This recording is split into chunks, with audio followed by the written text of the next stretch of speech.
Audio on. Main screen on. There we go. Good evening, everybody, and welcome to the ever so slightly delayed start of Babbling Books, Episode 3. Eventually I'll get round to doing these on time, and not delayed by 10 minutes or a week or whatever else. So, this week I am joined by just Lady Linsington, and my steampunk top hat, which does not fit over my goggles, over my headphones even. Sadly, neither does my crown, which is really annoying. And we're going to be talking about The Court of the Air by Stephen Hunt. So, chat, because there's only two of us, we're looking to you to come up with some topics at least. Hopefully you've all read some of this book. I'm going to be perfectly honest from the top. I am only halfway through. I found it quite slow going, and I will explain reasons why as we go through. So... Yes, the crown I usurped at the GP, indeed. I That is have my crown. 12 pages left. Yep. I'm very close to finishing it. Mara had finished it and was hoping to join us on stream, but sadly she's had to go to the dentist, so I'm not sure whether she's having a more fun there or here. We'll see. But yes, so before we get into the deeper topics, just a quick reminder for everybody that you can vote on our next book. I'll just pop the link in chat once more for everybody. There's the straw poll. We will, of course, check at the end of the stream and see which one is winning. I'm pretty certain I know which one is going to win before I even put the poll up. And already it has 100% of the votes. So, yeah. We have three options again this time. The first option is The Second Mango, suggested by Mara herself.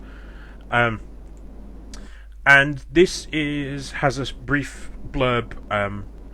Queen Shalamit never expected to inherit the throne of the tropical land of Perak so young. At 20, grief-stricken and fatherless, she's coping with being the only lesbian she knows after her sweetheart ran off for unknown reasons. Not to mention she's the victim of severe digestive problems that everybody thinks she's faking. She meets Rivka, an athletic and assertive warrior from the north who wears a mask and pretends to be a man. She finds the source of strength she needs so desperately. So, yeah. That's that one. Then we have The Spook's Apprentice, suggested by Jekko. This is the first story in a series called The Wardstone Chronicles. The plot centres on a 12-year-old farm boy named Tom who lives in the countryside of the county, loosely based on the English county of Lancashire. The Tom is the seventh son of a seventh son, and he can see things such as boggarts, ghasts, ghosts, and others. So a little bit similar in theme maybe to The Girl with Ghost Eyes, but that's an interesting choice. And the final choice is, of course, American Gods by Neil Gaiman, which I suspect is going to be the one that all of you vote for. But I will just read the brief blurb for you anyway. I forgot to have that tab open. So, American Gods, Wikipedia, you are no help. Where's the Amazon blurb?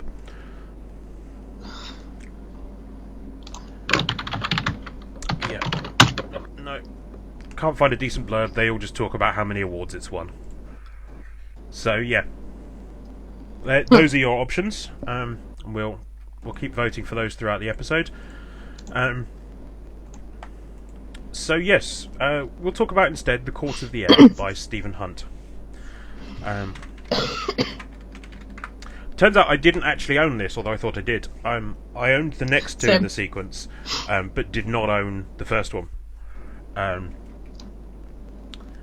And yeah, it's an interesting book.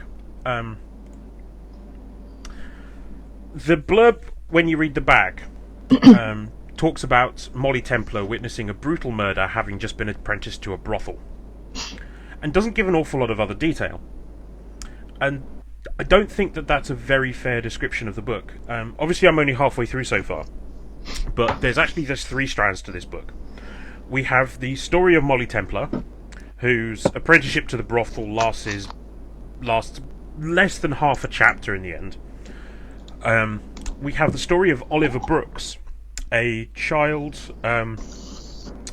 When he was a very young child, he was exposed to something called the Fey Mist, which changed him, and kind of everybody assumes he's going to gain some supernatural powers because he spent some years living behind this Fey Mist, and most people who even have a couple of minutes exposure to the Fey Mist get transformed by it some way. And then the massive overarching plot of the whole thing is it's trying to be a political thriller. You kind of have this semi-corrupt government running the Kingdom of Jackals, which is the main country that all the action takes place in.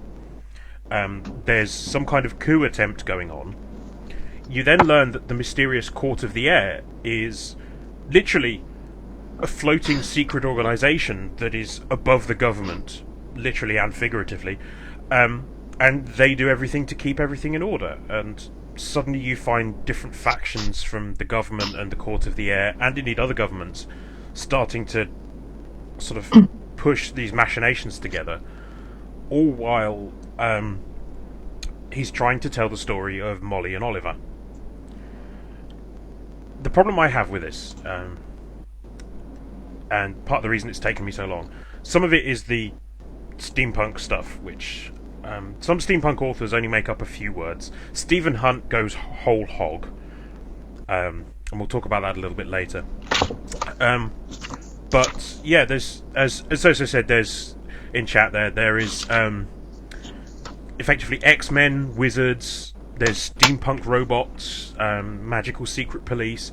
There are so many elements to this world coming together. There is a lot going on.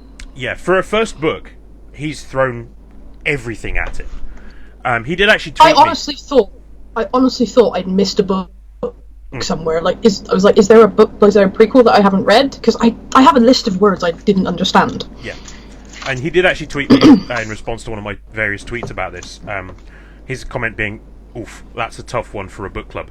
So he himself maybe admits that this is not his finest work, which I would expect is probably true for a lot of first books from authors. But yeah, it's I thought I'd start in the show notes at least by talking about what is steampunk, because you've probably all counted it, and for most of you, it probably goes as far as goggle hats, and that's about it.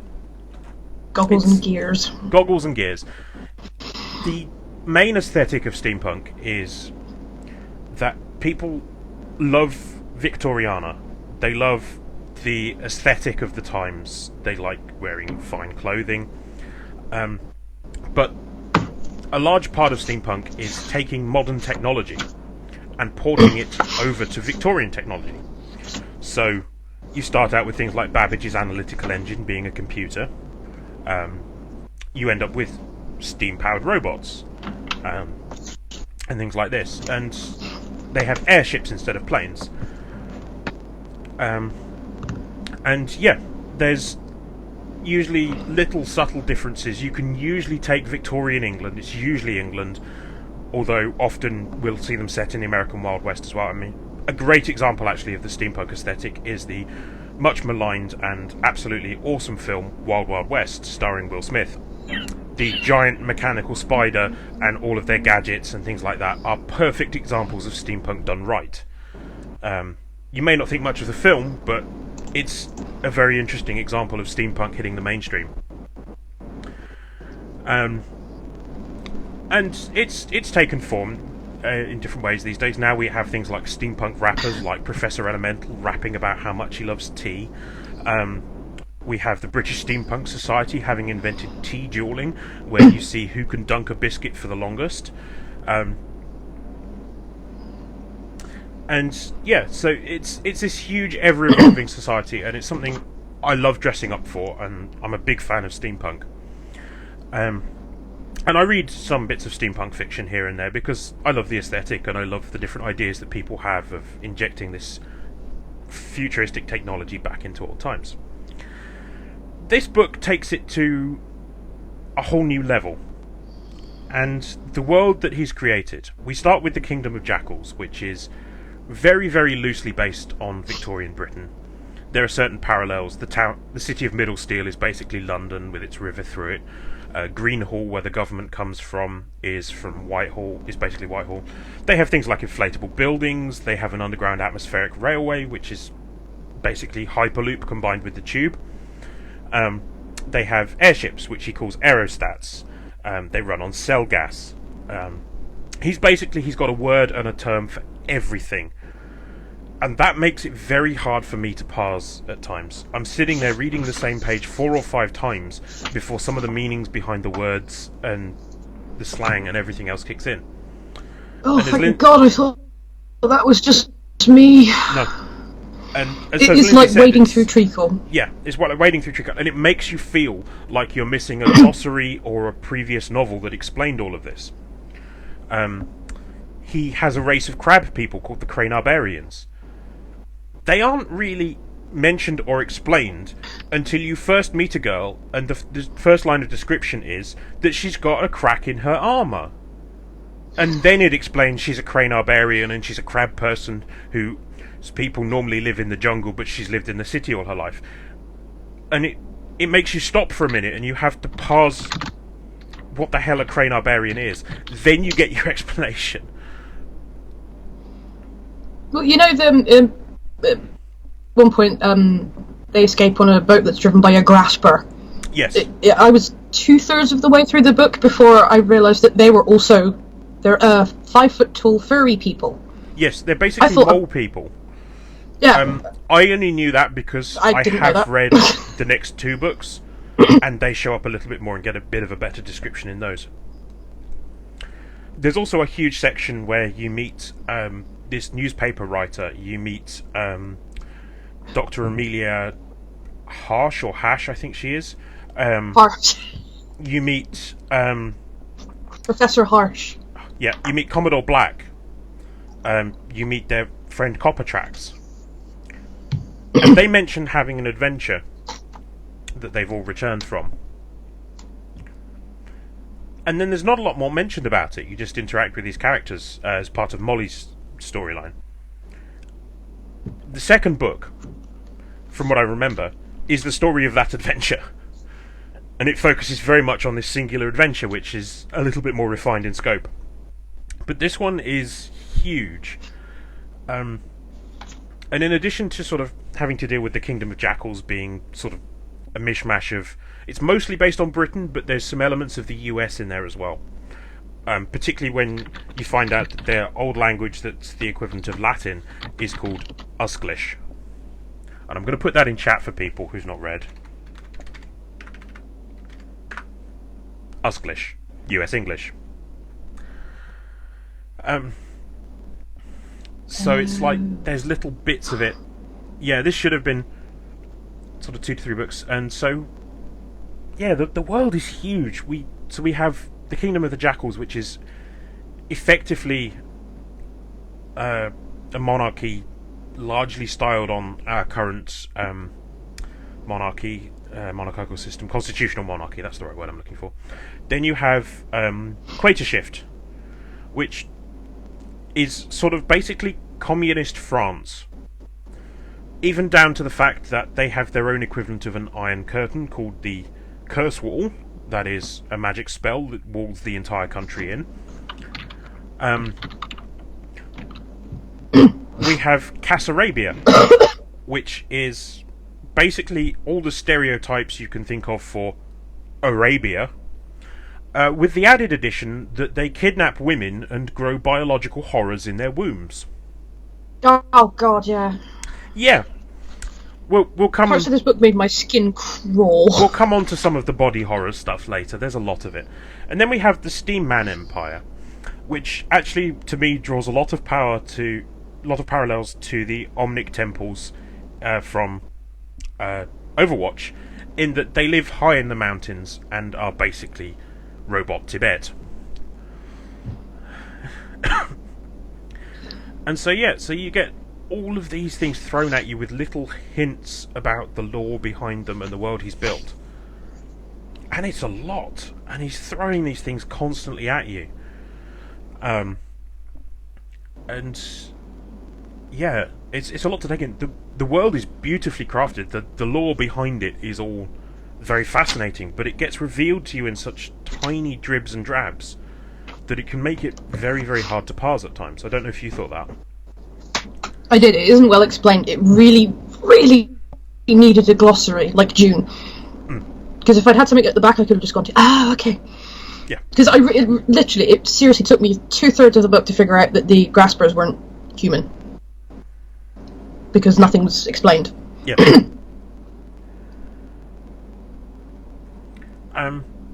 And yeah, and then we've got non-human species hanging around. Yeah, so I say there's parallels with some of the sort of the countries and the concepts that we're familiar with from history. There's also the weird fact that the Kingdom of Jackals, at one point about 1,000 years ago, was invaded by and controlled by Aztecs. And the main threat about the point where I am, people are basically starting to suggest, is these old Aztec gods that are coming back. And then they built underground cities to survive some kind of ice age that's barely referenced. And then the new societies that we see in the book spring up once they're defeated and build over the top of them. And that actually leads me a little bit towards something that's brought up in one of the later books. I think it's the one about the submarine adventures. There's a reference in these books to an age of diesel. I haven't found one in Court of the Air yet, but it's definitely in one of the other books. Because they talk about Dr. Amelia is looking for the fabled city of Camlantis, where they used to build really advanced technology, and this is before the Aztec people appeared. And so I think, at least in my mind, based on some of the information I've got from the other books, that this is actually intended to be future times to us. We were the age of diesel, and then something happened, like an ice age. All our diesel ran out, we polluted the earth, and then now they've gone over to steampunk in the future. That's the feel I get with it, anyway. But that's just me. I don't know if anybody else picked up anything like that as they were going through, or found it more sort of purely alt history. That does make sense, actually. The whole thing was quite confusing, to be honest. I did enjoy it, though. I mean, there were some really fantastic parts. Yeah, there's some fantastic set pieces. Under a lot of dense world building that wasn't actually adequately explained, sadly. Valg asks when this was written. Let's have a look. This paperback edition, 2007. Yep, 2007. So it's fairly recent. So I think he's written 3 more since. But yes, there's... Yeah, that's right. The Aztecs were insects as well. They were an insect. They were people of insect Aztecs. And they just start building these layers on top, and it's... Yeah. One of the things that's interesting to me, at least in the early point, is that there's sort of all these different types of government, but they're not... None of them are quite recognisable as an exact form of government that we know now. For instance, in the Kingdom of Jackals, they technically have their constitutional monarchy with a parliament full of MPs. However, each time a new king ascends to the throne, they cut his arms off so he can never raise his hands against the people again. And then they bind him with a gag, and wherever he goes, he's gagged, and the people are allowed to throw rotten fruit and vegetables at him. And then these MPs in Parliament, instead of debating things with words, somebody challenges the MP, and then they beat each other with sticks to see who's going to win. Debate sticks. Debate sticks, yes, they are called debate sticks. And there's even a section that's mentioned in there that each of the different parties has a different style of debate stick. And it's that level of world building. And then we See, get to... Sorry, go sorry, ahead. carry on. I was just going to say the whole armless king thing is a fantastic idea, but it was actually quite horrifying to watch because throughout the book you've got the king's son, and the king is actually dying because he's got some disease I can't remember the name of, and so at some point this boy is going to ascend the throne and have his arms removed and put bronzed and put on display. Yeah, in the Houses of Parliament, basically. Like you. Where was it? A bit of light duty protecting the people from the king. Yes. And there's references as well that the crown is kept locked in the Houses of Parliament, so the king isn't allowed to wear it. The First Guardian, who's effectively the Prime Minister, basically holds all the power. And yeah, it's kind of this weird... And at this point, it's like whenever they riot, to calm the riot down, the king has to go outside, stand on a balcony, and let people throw fruit and veg at him until they calm down, and then they go back to work. It's a fascinating system, but it's like they've just got, as Vaux just said, why do they even have a king? It's basically he's somebody they can pin the blame on, and as a figurehead. Yeah, scapegoat. And then we get to Quatershift, which is ostensibly the evil communist nation that everybody hates. And he's really gone with some fantastic communist stereotypes with this. They believe in equality above all else. So they killed all their intellectuals. Anybody who knows anything about agriculture, they killed them. Nobles, they killed them. Then they take this a step further. If you're too good at running, they will cripple you so that you walk at the same speed as a normal man. If you're too pretty, they will ugly you up a bit so you're about average. They make everybody exactly equal. And then they're depicted as this decaying, starving nation that everybody's trying to flay. And it's... yeah, it makes them an effective villain in the piece, even though for a large part of the book that I've read so far, they're not actually the main villain. He seems to be setting them up for other books to be the villain. And yeah, it's really, really... yeah, he felt very anti-socialist on the whole thing. The way he depicted communism it's strange. And Mara left us a comment, because although she can't be here, she left us some comments. She said that their version of equality comes straight from one of Kurt Vonnegut's books, Harrison Bergeron. Yeah, no, they don't make you pretty if you're ugly, Valkyrie Lemons. There is a scene where they pull up this boy, and his like, my son was... hang on. Where is it? 109. They basically lobotomize a child. Because he's too clever. Yep. Where is it? I read this and it actually made me cringe. Here we go. Yeah, this kid was good at gambling. And he was too clever, so now they basically lobotomized him, and now he's an idiot. Yeah. So, yeah. Somebody tells me I haven't got to the Quatershift invasion yet, so that explains why they've been setting them up. Yeah, it's... I felt that was very heavy-handed, those scenes, and yeah, you want to get the reader feeling uneasy and not particularly liking them, but yeah. And he uses little touches as well, like they're referred to as Carlists instead of Marxists, because the philosophy was created by Benjamin Carl.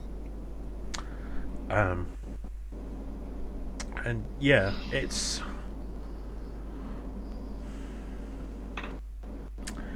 yeah.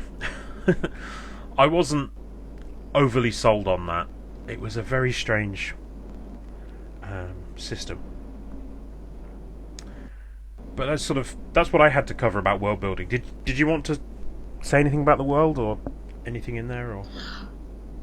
I did. Well, the first two chapters, Molly's and Oliver's first 2 chapters were really fantastic world building, because there is a certain amount of things you can throw in without explanation that you can understand with context, and he did in the first 2 chapters. He did that, and I was like, oh, this is really good. And then I just, as it went on, there was more and more things I didn't understand, and I was sort of stuck. I had to. Did you figure out what a Gideon's collar was?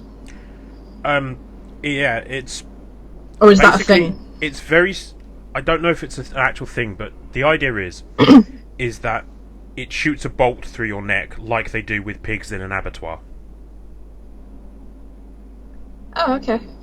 So instead of beheading people like they did in revolutionary France, they just bolt through the neck. Yeah. That's what they use them a lot in the latter half of the book, because once they invade the Shifties in their continual quest for equalization, they basically turn half the population of Middlesteel into Cybermen. Oh, fun! Actual Cybermen. So they show up later. It's as horrifying. Well. Yes. Yeah.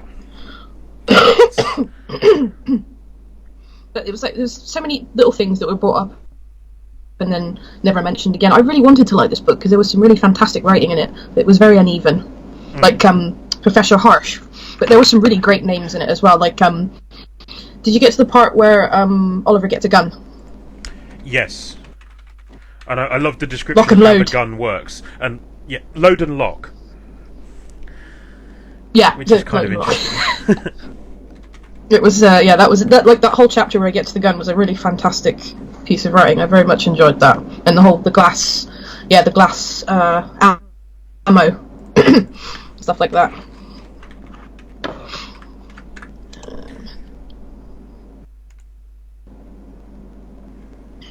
But yeah, was there an explanation for why Aztec stuff is in there? No, I think it's just like one layer of history for the world. But yeah, this world is filled with secret societies living underground, or where people don't expect them, or up in the sky. It's like there's enough world building for many novels in one single book. So it's kind of. I will say this though: the Court of the Air is a very misleading title. Yes. Because we barely go there. We don't know anything about it or how it works or what it is. And also, Molly and Oliver meet once for 5 minutes. Yeah. And then never again. Yeah, that's something I've found even leading up to this point at the moment. It's like the best thing I can liken it to is Philip Pullman. We had the Northern Lights, which was all about Lyra, and we had the Subtle Knife, which Lyra doesn't appear in until right near towards the end. It's mostly all about Will, and their paths never cross, and they're in separate books. It tells their story, it builds their world separately. They're both in the same book, along with this massive overarching political thriller that, at least up to the point that I'm in, there's not that much that relates it to their personal stories just yet. They're just kind of... they're weaving around the general thread of the plot without doing an awful lot about it so far. Yeah, they never really intersect until the end, and then they just they kind of meet up and then they veer right off again. It's very odd. I mean, it's a great idea, and I really wanted to like it, but yeah. And so far... But yeah, it is very his Dark Materials as well. Yeah. I found the focus has been so heavily on Oliver and the political stuff. Molly, despite being the main character in the blurb on the back of the book, has had very little screen time so far. That continues. And it's just like, I wanted a book about Molly. In that first few chapters where you set her up as this feisty, intelligent girl who survived and... She got caught reading! Yeah. She survived an inflatable chimney collapse, and so she's now terrified of dark tiny spaces. it sets up this fantastic adventure for her through this world. And she gets to go to this fantastic underground city. And at the point I'm at, she's been rescued by a newspaperman and she's just living in high society at the moment. It's just like, eh. Yeah, basically. Oliver's at least at the moment had more interesting stuff happen to him. But... Well, it all goes absolutely batshit crazy in I think about 2/3 of the way in, because, you know Captain Flair? Yeah. He's a Fey dude. I forget what the term is. I've just got up to him, them knowing that his Fey collar doesn't work and they're about to abscond with the king. Yeah. But, yeah, he runs into the Fey guard people and absolutely kicks their ass. Like, he just... because the Whisperer... when he gets... Thank you, Feybreed. When he gets poisoned and ends up in Machine Rivendell, that's the point where his powers start to wake up, and then he just meets up with the Feybreed, and it's just one massive... It turns into Akira, basically, and it goes completely over the top. So it's like, he's just super dude. Yeah, so Sundere, basically. That sums him up perfectly. He's a whiny little bastard, raised in luxury with minimal policing, but has special powers that make him awesome. Yeah, that basically describes him so far. And I wanted to watch way more Molly. Yeah. It feels like he had 3 different books he wanted to write, and he mushed them all into one, whizzed them up in a blender, and then poured out what was left. Yeah, that could have easily been 3 books. There was a lot in there, but there was a lot left out as well. Yeah.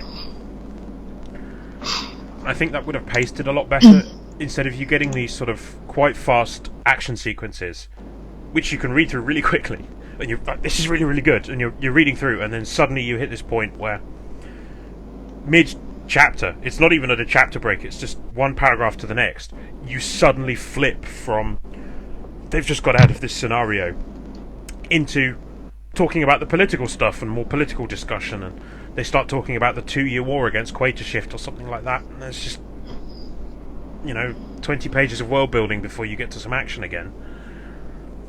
And it's not the best. No, it was hard to follow as well, because I was making notes and I still got lost. Yeah. That's a good point, actually, Valkyrie Lemons. Was if it was supposed to be a longer story.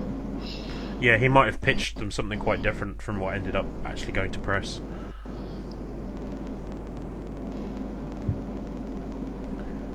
Were the machine people ever explain, like, how they came to be?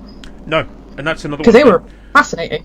I love them, because they're sentient robots, they have souls, they have a massive religion, they're intelligent, they have rules about cannibalizing other robots to keep you alive, and their society is fascinating, and yet, their origins are sort of clouded in secrecy. It's implied that the Steam King has lived through several thousand years at this point. Yeah, about that. And there's all these, again, there's these little hints, and it's like, I could just have a whole book about the Steam Men. Yeah, I mean, because the whole kingdom was absolutely fascinating. I must admit, though, because Oliver was sort of poisoned, I was like, oh, so it's Lord of the Rings. Because he ends up at Machine Rivendell. Yes, basically. But, the king... I didn't see that, so Sundere. That actually makes a lot more sense. Yeah, so that fits again into my idea that this is set in future to modern times, and he's like an AI that we made. It's kind of interesting. That would make sense, because he does die in the massive battle at the end, but not before he has a massive fighting body. And it's mentioned that they'll be looking for the new king. So he's presumably been reincarnated? Yeah. Again, if they follow the Tibetan themes, it will be like the Dalai Lama. There was one interesting thing as well, where they go and check Molly's records in government, in Greenhall. There's this mention that the computer virus can leap from the analytical engines to a human being, and they go crazy and start speaking in binary.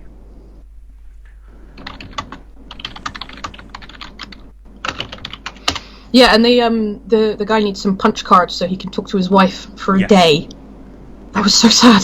Yeah, that was really sad. And again, it's just this tiny little thing, but it's really fascinating to see. Jack actually brings up an interesting point: the steam lowers. And the first time I read this through, it took me a minute or two to remember that these were the steam man's gods, and they're actual real spirits that manifest and take control of dead steam men, and living ones as well, actually at times. And yeah, but the first time they show up, sorry, go ahead. Oh, sorry, I just googled it. According to Google, it's a god in the voodoo cult of Haiti. Yes, but you need to remember and know that word to help it make sense. Yeah, tabletop RPG setting. There's so much backstory and world building that's exactly what this feels like. Yeah. Honestly, there needs to be like a wiki or something. Yeah.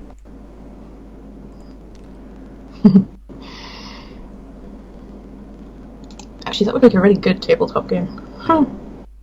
And so one of Mara's last comments that we've got here is about the gender roles in the book. How Oliver gets the powers, he gets the guns. Molly just has special blood. He gets all the cool stuff. That was disappointing. And even sort of early on as well, it feels a lot like the author has his preferred protagonist for this story, which is very clearly Oliver. And it feels like the focus on Molly for the blurb has come from the publishers or something like that they want to try and make it have more wider appeal, and actually Molly is not that much of a main character in the end at all. Yeah, she could have been steampunk Arya, but no. And particularly when she meets up with Amelia Harsh, and I was like, yes, I remember this character, she's awesome. Let's have them going on adventures with Amelia, and this is going to be great, and it's going to focus. This is where Molly's adventure properly kicks off now. Nope. Not in this book. Yeah. And so, yeah, I was just kind of... I'm going to try and finish this, because I think it's building up to something interesting. But it's going to take me another week. It is worth it, but the last chunk of the book is a massive, massive, massive battle. Or it's not a massive battle, it's just really long. But it's definitely interesting. And yeah, so it's been interesting for me up to the point where I'm at. As I say, I'm literally halfway through. I've just got to the point where the Crown Prince has murdered his father and revealed that the captain of the Special Guard isn't actually controlled by the World Singers like they thought he was. He's able to use his powers freely and can't be stopped. He is also the Crown Prince's father. Ah. Captain Flair. Yeah, I wasn't expecting that either. I was like, huh. And that is actually also not really sort of explored beyond that. It's just like, yeah, I'm his dad. Anyway. Yeah. See, again, it's these bits constantly through that just... These little snippets of information that are thrown at you, and then they feel like dangling plot hooks for an RPG. Really does feel that way. And yeah, as Soso says there, if they want the symmetry and the romantic interest and exactly dark materials, because that's one of the things I raged at in the Amber Spyglass, is through all of that stuff with Lyra and Will. And sorry, spoilers for his Dark Materials. They save the world because at 12 years old they both have sex with each other, stop being virgins, and then everything's fine. They had sex? Yeah. It's been a while since I've read that. Okay. It's very heavily disguised, but it's implied because of her demon settles, which is done when you become an adult. Oh, I missed that part. Okay. It takes about 4 or 5 readings to get it, and it's at the moment that's exactly what this feels like. This is getting to me, particularly because we just had a reference from the Observer about breeding pairs, I was like, oh, this is where this is going. Oh, yeah. They're going to have sex and save the world. And, yeah. It's going to be difficult because they've literally been in there at each other's presence for 5 minutes. Yeah. So, yeah. Sorry if anybody has not read The Amber Spyglass. It's been out quite a long time. I remember being, as a teenager, eagerly awaiting that book because the first 2 books of his Dark Materials was so amazing. And then, like, half of The Amber Spyglass is basically a religious treatise, and the other half is some wonderfully weird creatures, and then 2 12-year-olds having sex to save the world. It's... No more Stephen King for you. No. That is a little bit better, so at least they are, like, 17. Yeah, because, it is... See, there's interesting things as well, because it's like, although it's Victorian England, Molly is mentioned as being able to get the vote as soon as she becomes 18, so they have at least had suffrage and things like that, so... Yeah, it's not quite the Victorian parallels, but equally it's some there was a lot of stuff in there. Cherry picking. It's like, oh, that's cool, I'll put that in. That's cool, I'll put that in. And so, yeah, it's been a interesting read for me so far. I definitely say I want to finish it, and I will probably go back to Kingdom of the Waves and Rise of the Iron Moon at some point as well.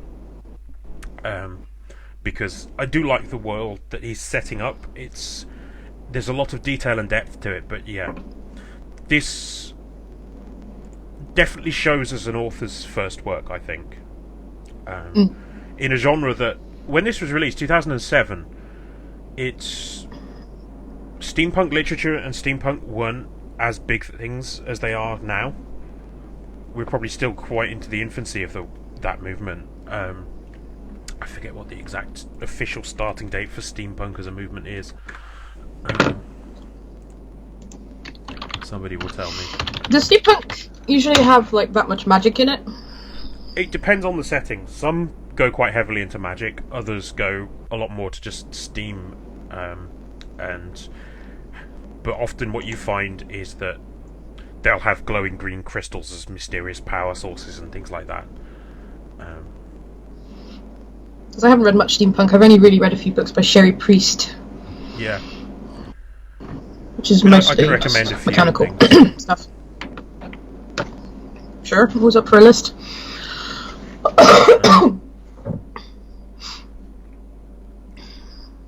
But yeah, there were some. I mean, it's been around a long time. First use of the word in a title was in '95, so it's taken off a lot more around the early 2000s. So, and certainly from what I remember of seeing for steampunk literature, it's only in the last 5 years or so that we've seen bookshops having steampunk sections, and you can they recognise it as an actual proper genre. A lot of it before, Wild Wild West was totally my first steampunk thing. Yeah, and I would imagine that is most people's first exposure to it. Which is hilarious. Yeah.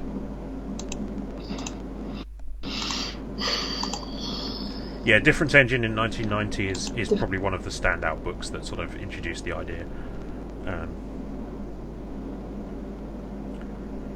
And see, again, you see references to that in this because they refer to the computers as analytical engines, which, again, is sort of a Babbage reference. But yeah, it's just peppered through with terminology you have to stop and parse.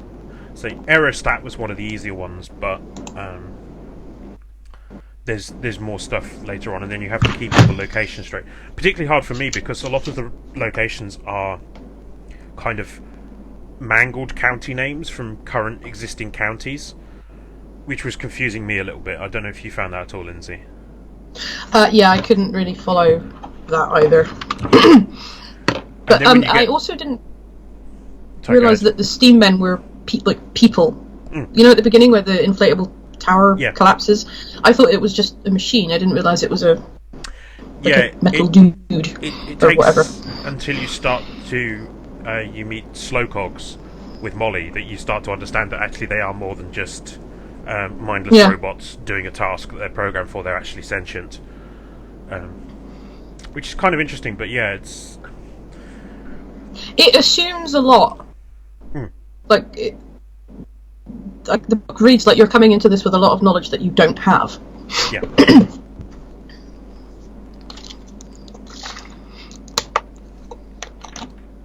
One of the things I found particularly hard to follow actually was the characters in the Court of the Air, because they're all just referred to with a number. I didn't know that's what that was at first. I just thought it was someone in a very tall tower somewhere just watching. Yeah. Like the government. Yeah, that's it. It's only later on that you start to realise, like a dialogue. Yeah. Because you first get encountered to the Monetarian and something like Observer 81 and Analyst something or other. Yeah. And it's only a little bit further down the line once you start to learn that Harry Stave has connections to the Court of the Air, and he gives Oliver a brief explanation of it, that you realise, that was up on the Court of the Air, and then there's some scenes a bit later on that make it a bit more obvious, but...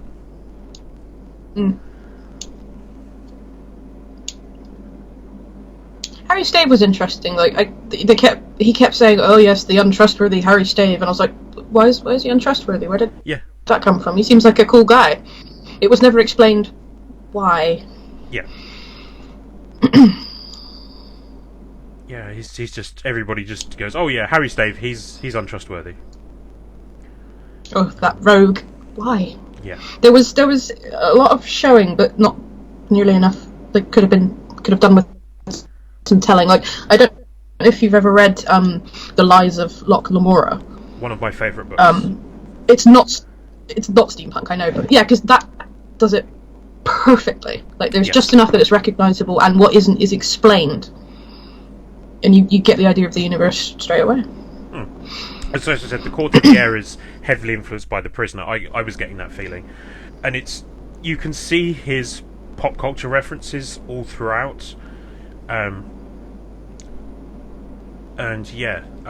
By the way, so The Lies of Locke Lamora is absolutely 100% on the list, because yes, you added it. I think I'd also added it as well, so it's on there twice. I was going to add it. Yay! Oh, did you get to the part with the reading of the Riot Act? Yes. Yeah. Yeah. Okay, I was like, it's Discworld. I couldn't help it. Basically, it made me immediately think of Discworld. And yeah, so it's this strange book it's part magic fantasy adventure, part political thriller, part steampunk adventure, part fanfiction, part fanfic, and part just gross horror novel, with all the body horror. Yeah, there was a lot of that. Like when that balloon of poor refugees drifts through the curse wall and gets actually minced or something. Yeah, that's... And they talk about the Long Tim, the weapon that fires plague bombs. It's like, you hadn't already made the Shifties evil enough. They have a giant cannon that can fire plague bombs from half a country away. And it doesn't just make you sick with one thing, it makes you sick with everything. Yeah.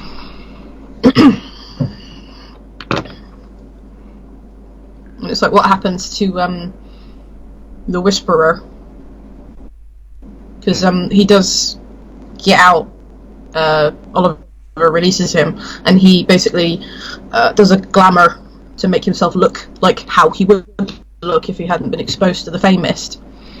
But without it, he's just this formless thing that looks terrible. So yeah, I'd be a Steamman as well. Or Molly. Yeah, I would probably be a Steamman, because I just love them. Oh yeah, the slip thinkers were interesting. Yes. It's like, well, how does that work? Again, that was never expanded. Yeah, it's just a thing that, yeah, he's a slip thinker. He can control multiple bodies at once. Sure. Why not? And yeah, the Mechomancers. I don't think we actually met any, did we? No, they're just referenced a lot throughout that there are people that exist, and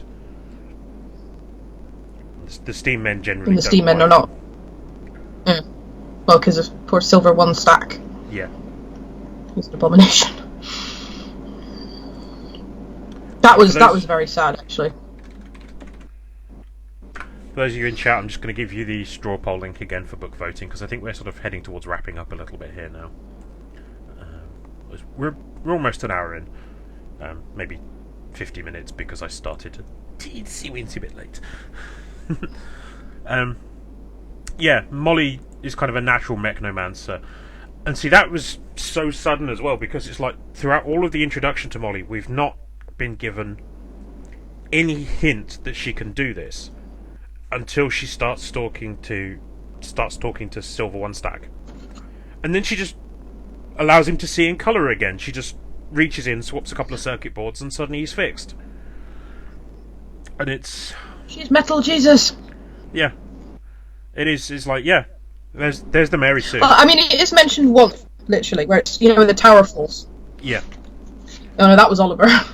The tower falls, and it says, Molly knew she possessed an unnatural affinity for the mechanical race, to the polished boiler hearts and intricate mechanisms of cogs and silicate prisms, calling out to her to be examined, turned over in her fingers, assembled into intricate patterns.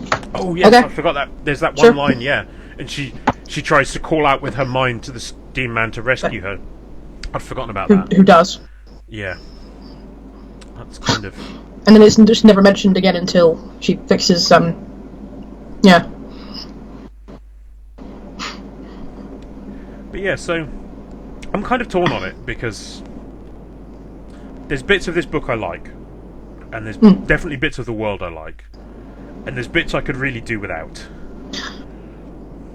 Yeah. There's some just segments of really fantastic writing, like that whole chapter where Oliver gets his glass gun thing, and when they're talking about the king.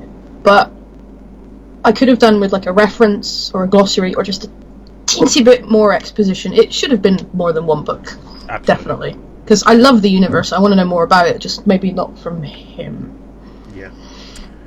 We have the Steam Men throwing their geargy dew to scry and see into the future. The bones. Which there's little bits like that I loved. That they have. Yeah, I'm just going to rave more about the Steam Men, because they have this society where they have mystics, they revere the dead. I loved how they sing. King's wisdom and long-livedness sort of shows in his character and how he's presented. And as you say, they sing in binary, which is lovely. And they don't hate the soft bodies, the humans. They're actually allied with the Jacqueline Kingdom. Yeah. I love what they refer to as blood, which is body juice. Yes. That was interesting. Yeah, casting bones basically is what the gear thing is. Yeah.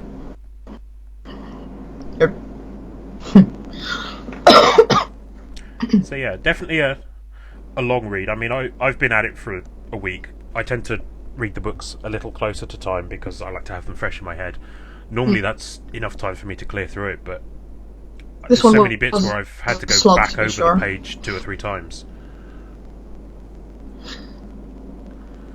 But yeah, Jack, there is a lot of different elements in there. It's an interesting mishmash. Yeah, it's definitely produced something unique. And I think for an author's first book, I have to admire the courage in creating a world of the scope that he tried to create. In that there is so much thrown in there at once of the history. I think a more experienced author would know to reveal it at a slower pace, and stuff that isn't necessarily relevant to the current plots isn't necessarily needed as part of the world building. So unless the Aztecs show up and actually are important, you could have left out large parts about that. References to Professor Harsh going to find Camlantis, that's not necessarily needed there, because she's only in it for a few paragraphs. She doesn't need to have that much of her story explained at once. She could just be a very interesting, very buff archaeologist who goes on adventures. Because they tell you that she's appeared in their equivalent of the Penny Dreadfuls. So you know she's somebody who goes on adventures and has these... Yeah, that was very odd. It's like, hey, here's this awesome hero. Oh, bye. Yeah, she never shows up again. Now she's gone. I thought they were going to swing by, pick up Molly, pick up Oliver, and go on an adventure, and no, they're going to a mansion. Okay. Yeah. Yeah, that was such a moment of disappointment for me. It's like, oh. And it's weird bits as well. Like when they pick her up and before they take her to the mansion, the first place they go to is an underground city run by a secret society of people who process all the poop for Middle Steel. And so they just have underground poop lakes. Yeah. And then on the surface they have an even bigger poop farm that's effectively Crystal Palace, but it's filled with poop. And it's just... I forgot about that. Yeah, and it's that level of detail that it's like they could have just gone to the surface and you could have skipped that section. That was not necessarily information I needed to know. Yeah. And so yeah, it's overloaded my brain quite a bit, I think is where I'm sort of going with this. Yeah, same. Check my notes. So does anybody in chat have anything else they want to talk about from this book? While I just refresh the poll and see who's won.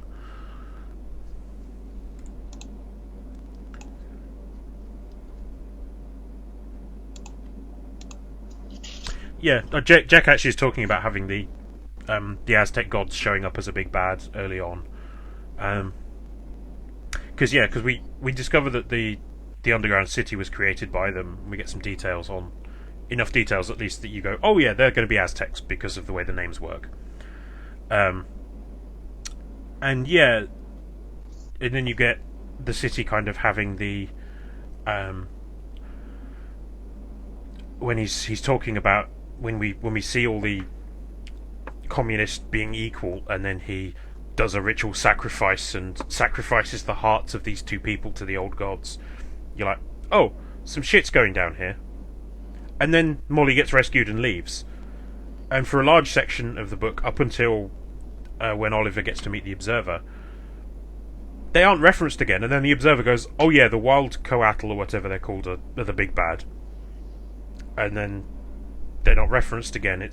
They're still just fighting the local enemies initially. So...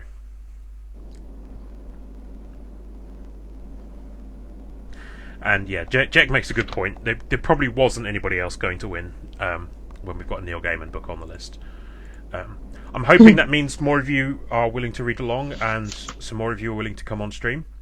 Obviously this week we've done quite well with just two of us, but I do need at least one guest each week because you don't want an hour of me talking about a book because I get boring after a while. So our next book will be American Gods by Neil Gaiman. Which is a book I definitely own and am only a few pages into because I bought it to read on a train journey the other month and haven't got very far with it. Because I should probably read it before the TV series comes out. Oh yeah. Everybody's really hyped about the TV series and how perfect the casting is.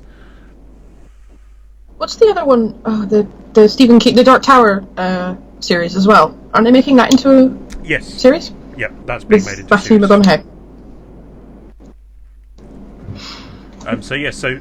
Jack, you'll be pleased to know the Spooks Apprentice got 2 votes this time around, and American Gods got 4.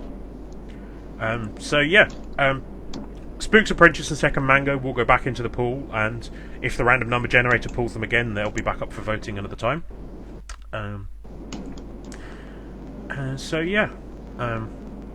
going to be an interesting one for us, I think. Mara also notes that she hates the pun of the Hex Machina. Deus Hex Machina. I saw that. I was like, really? I haven't got to that point just yet, but I'm sure I'm going to enjoy that. So if anybody wants to add a groan, it is !groan. And yeah, so the next book will be